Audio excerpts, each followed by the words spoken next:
আর নদীর মাঝামাঝি গিয়ে আসার নৌকাটা ডুবে যায়, ডুবে যাওয়ার পরে আমার আম্মা আর জোসনা পাগলি তার একটা বাচ্চা নিখোঁজ।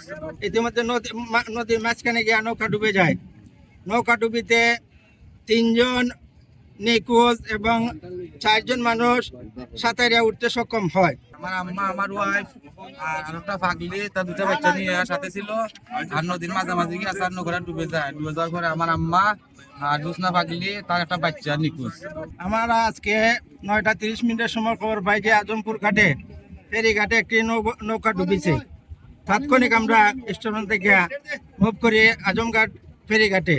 আইয়া শুনতে পাই এখানে একটা ডেঙ্গি নৌকায় এখানে বুচ্চগ্রাম আছে, বুচ্চগ্রাম থেকে 7 জন লোক মহিলা সহ ছোট বাচ্চা সহ তারা এখানে নদী পাড়ি দেয়। নদী পাড়ি দেওয়ার সময় ইতিমধ্যে নদীর মাঝখানে গিয়ে নৌকা ডুবে যায়। নৌকা ডুবিতে 3 জন নিখোঁজ এবং 4 জন মানুষ সাঁতারিয়া উঠতে সক্ষম হয়। 3 জন এখনো পাওয়া যায় না। এখন ইতিমধ্যে আমরা সুনামগঞ্জ থেকে ডুবুরি কল আনাইছি, আমরা ডুবুরি কল নিয়ে চেষ্টা করিতেছি যে আমরা উদ্ধার তৎপরতা চালাইছি। আমরা সকাল থেকে হয়েছি সন্ধ্যা পর্যন্ত আমরা চেষ্টা করে চালিয়ে যাইব যে আমরা উদ্ধার করতে পারি। 7 জনের মাঝে 4 জন হওয়া গেছে আর 3 জন নিখোঁজ, মহিলা 2 জন আর বাচ্চা 1 জন।